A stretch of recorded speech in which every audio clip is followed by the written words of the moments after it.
Brian here at the Edge Pro, just working on part of our series on the rub block and understanding rub patterns so that we can diagnose what's going on with our sharpening process on a clipper blade.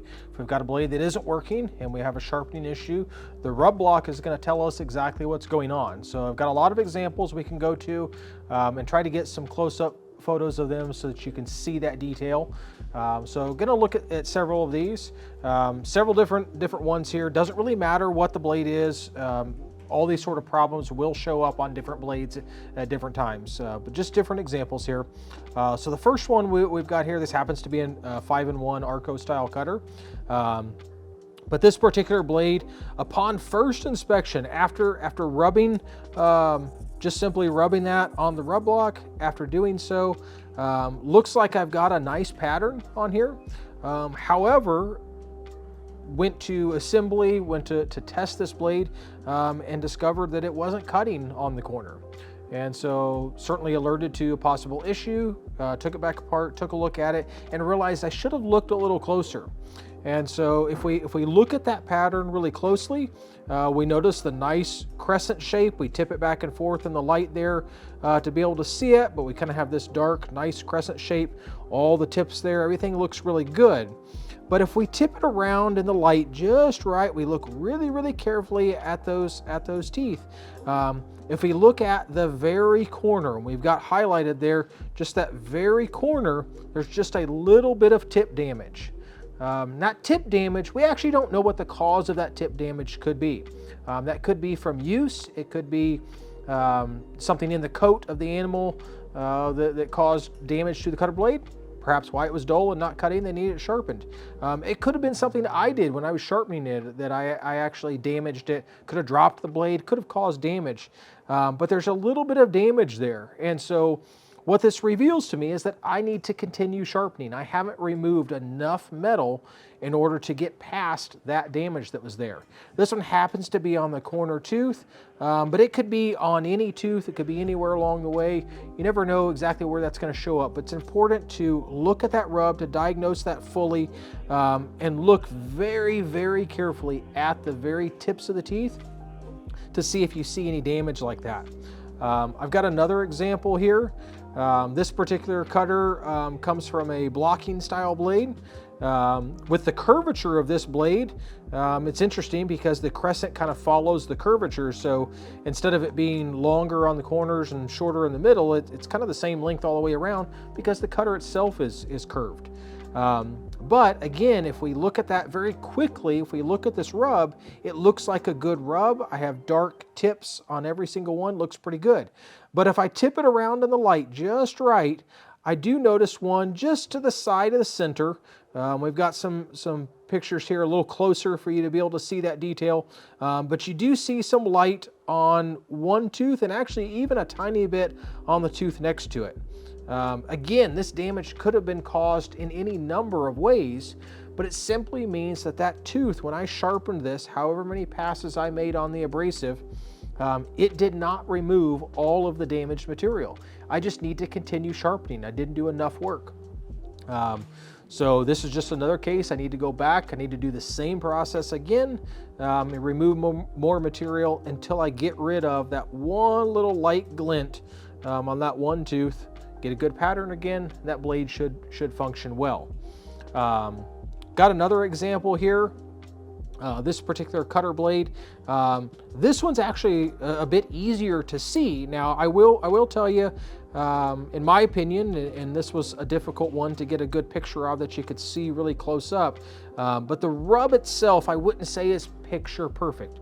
Overall, it does have a crescent shape, but all the teeth aren't the perfect color. It's not picture perfect, but okay-ish.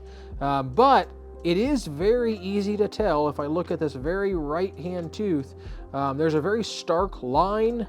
You can see that in a close-up there. A very stark line where it's missing the tip. The rub did not come in on the tip there. And that very stark line is an indication of a crash. So as I was sharpening this blade, when I went to lay the blade down on the plate as I was sharpening, I actually crashed the tip into the abrasive and then came down and did my sharpening.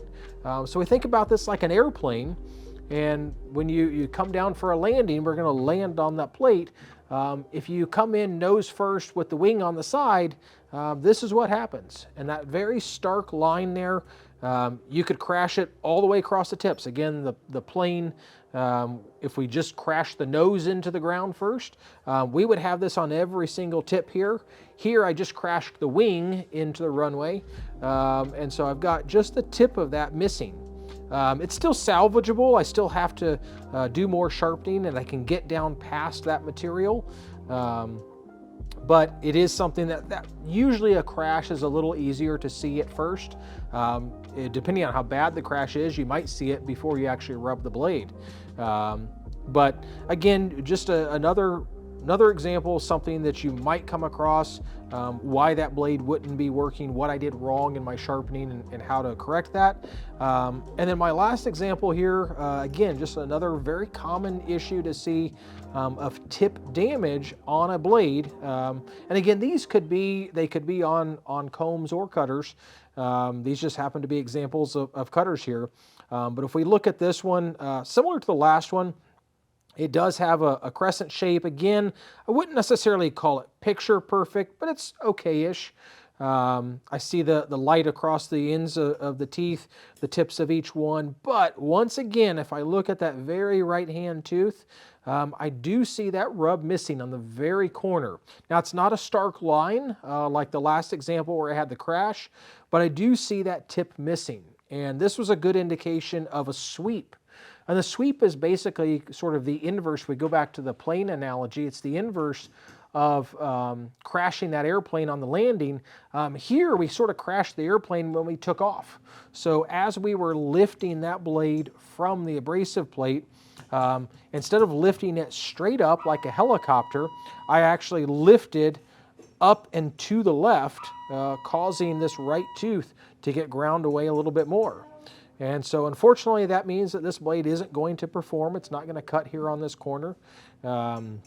So that was one. It wasn't necessarily evident when I first took the blade off the abrasive. That sweeping action is a little more gentle, and so I couldn't necessarily see that, but the rub block proves out. As I rub that blade, I'm simulating that seating process.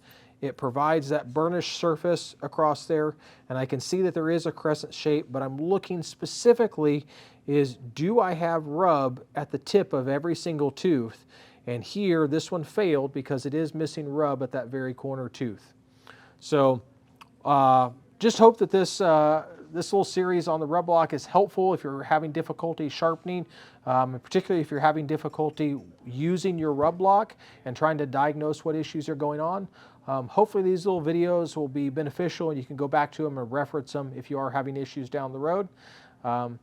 Feel free to contact us if you have any questions. Like, subscribe, do all those sort of things. You can follow us on social media, and we'll see you back for the next video.